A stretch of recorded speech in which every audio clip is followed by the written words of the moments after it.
Hello, everybody. Welcome K through 8 General Music Virtual PLC friends. This is webinar number 9, Connecting to Middle School. And our first session is called Academic Prep for Rising Sixth Graders. Of course, when we talk about rising sixth graders, we're speaking specifically about our rising sixth grader middle school students. And if you teach middle school, we're speaking specifically about those rising eighth graders, those students that are transitioning from fifth grade to sixth grade and from eighth grade to ninth grade. In our Teacher Keys effectiveness system, this webinar will encompass two different performance standards. Performance standard number 9 is professionalism, and I want to hone in on the specific part of professionalism that says that the teacher exhibits a commitment to professional ethics and the school's mission, participates in professional growth opportunities to support student learning, and contributes to the profession. As professionals, and when we recruit students for middle schools, we prepare students for middle school music, and we participate in growth opportunities like this one that allow us to discover strategies for enhancing our middle school advancement of sixth graders to or fifth graders to sixth graders and eighth graders to ninth graders. Then we are contributing to our profession and demonstrating professional knowledge and professionalism. Of course, performance standard number 10 is about communication. And of course, when we're recruiting, collaborating with middle school choral directors, general music teachers, and band directors, then we are communicating with those. And then ultimately, when we talk about performances and when students can audition for different band programs or participate in different band programs and what's required of those, then we're communicating to our community as a whole. Of course, our learning target for today is to review and develop strategies for preparing rising sixth graders for middle school music. So, fifth grade planning for music mastery, and specifically today we're talking about how can I prepare those fifth grade students and those eighth grade students that are going to be moving to middle school and to high school. How can I best prepare them musically so that they can come in ready to succeed? First of all, what objectives should students master at the end of fifth grade? What are the most important things you have to determine as a music teacher? When a fifth grader leaves your classroom, is it more important for them to list the different musical airs and historical time periods in order, or is it more important that they're able to perform rhythms on different classroom instruments and that they're able to identify notes on a staff and recognize note values and durations? Second question to ask is what musical skills and knowledge serve students best as they enter as they enter middle school. Of course, we're talking about what I just mentioned is what's going to allow that student to be best prepared. If that student's going to be a middle school chorus, then making sure that they're familiar with solfege signs, the notes of the scale, and able to sing those pitches is super important. Maybe not as much as knowing about a composer or the jazz era. Next, know what knowledge and performance skills the students need. Recently, in a PL about 5th to 6th grade transition, we talked about how important it was that students could perform rhythms, and if they could come in performing rhythms that involved half notes, quarter notes, whole notes, eighth notes, and even quarter note rest, then they were certainly being ready for success playing a musical instrument. The same thing with singing. Those students that enter a course, when they could correctly perform and identify those notes, then their success level was higher at the middle school level. Next is frequency of assessment. How often will you assess those students, and will you reteach for those students that didn't get those standards? Let's say you decide that at the end of the first semester we're going to do an assessment, or end of the first 9 weeks we're going to do an assessment on notes, duration, and performance. Once you give that assessment and it's over, for those students that didn't meet the standard, let's say those students that didn't score 70% or an 80%, for those students, will you reteach? Will you provide opportunities for those students to practice? And how will you enhance the learning of those students that did well on those assessments as you prepare those fifth grade students and those eighth grade students for middle school and high school?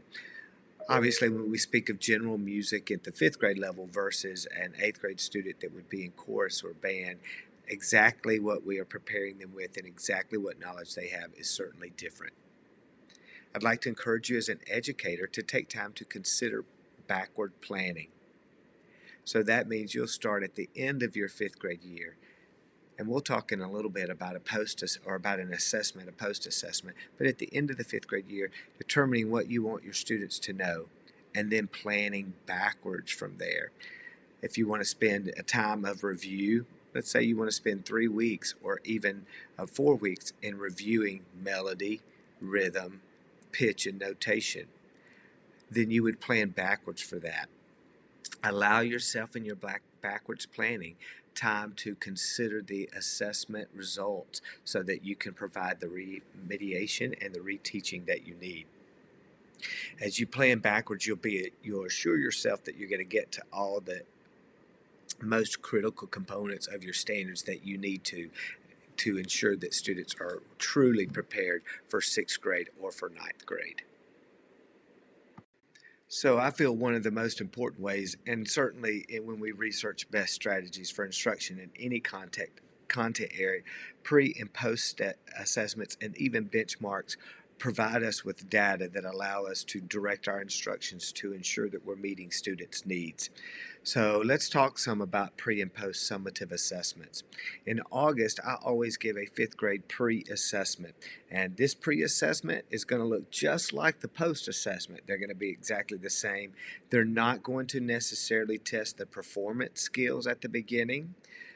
In the first pre-assessment, but including performance skills as part of that assessment is important, depending on what you, or as you determine what your students need to know at the beginning of the year. So this pre-assessment in a lot of formats includes multiple choice questions. Let's say there's 25 to 30 multiple choice questions that include basic notation, duration, identifying musical symbols. And then maybe the second part of that is a performance standard where the students perform a certain set of rhythm patterns. It would look different from school to school based on what you've taught in the fourth grade. But certainly, you would want to give a pre-assessment for fifth grade that looks just like the post-assessment. So, once again, the pre-assessment's not going to look like what did they learn in fourth grade. It's going to look like what are they going to know at the end of fifth grade. Because remember, pre-assessments, for the most part, are not where students are going to score particularly high. They're a little bit more diagnostic, allows you to see what students don't know. And remember, it's going to test for what students should know at the end of the year. In December or January, you can have a fifth grade benchmark assessment that's going to let you allow for opportunities for reteaching and practice for your students. Give that benchmark assessment, and it's going to evaluate what you've reviewed, what you've taught from August until December, and then you use that information to guide yourself based on the curriculum that you've planned for the next semester, and you can incorporate your reteach time and your extra practice opportunities time in that. Remember, you've already done backwards planning, so you've already left 2 class sessions for practice and remediation. So that's the important of benchmark assessment, is it can help you at the end of the semester reteach those content standards that students didn't achieve in the first part of the semester, or that the students need a little extra practice. And then finally, in late April or early May, you're going to give that pre-assessment again as a fifth grade post-assessment. And of course, we know timing on that can be difficult as you try to assess students, specifically when you get to the performance part and you need to assess students individually. I encourage you to find a process that allows you to record them, video record them, so that you can grade them when you have time, and it will make the process go a little bit faster. If you have to take classroom time to listen to each individual student, then that certainly would take 2 or 3 class periods, and we know sometimes in elementary that we don't see students often enough to get that done as efficiently and effectively as we want to. So consider giving the pre and post summative assessments for fifth grade to allow you to better drive your instructions and prepare your students for sixth grade or for ninth grade, respectively. As an elementary educator and as a former middle school and high school educator, I believe that practice is one of the keys to student mastery of music standards. We know about practicing an instrument, but sometimes we forget as elementary educators that practice is super important for super important for students to master the performance standards. So I've provided some additional review strategies. Most of these strategies, excuse me, all of these strategies are web-based, and some of them are game-based and will be super engaging for your students. The Name That Note online game is found at the richmondschoolofmusic.com. It's an excellent online game. I think I've shared it in one of my other modules. Yes, when we did the instructional technology, and we talked about using technology in instruction. It's a super game. It has 3 different performance levels for students to practice note reading. It's great for 5th graders, 6th grade, 7th grade, 8th grade, and even the high school students can have some fun on the virtuoso level. The second one is a flashcard game at musiccards.net that has all different music symbols, and students can use flashcards there. On lessonface.com, you can practice instrument categories, lots of different exercises there.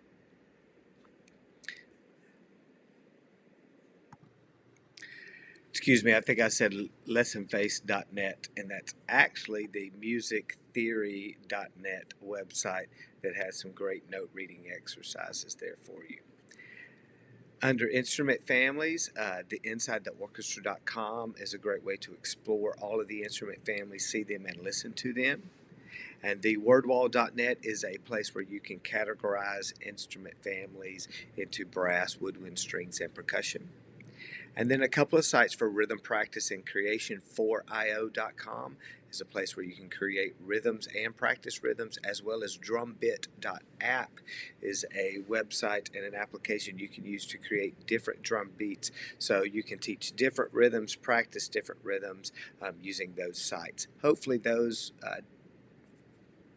7 different sites, I think there were seven different sites are helpful to you and will allow you to implement them as part of your game-based review strategies for helping your 6th graders and 8th graders as they prepare for 7th and 9th grade. Hopefully all of these tips have been helpful to you and you are better prepared to plan for your 5th grade lessons and strategies for helping those 5th graders and those 8th graders become even more prepared for 6th grade and for 9th grade. We'll see you in our next webinar session, Session 2, Strategies for Collaborative Recruitment. I'll see you there.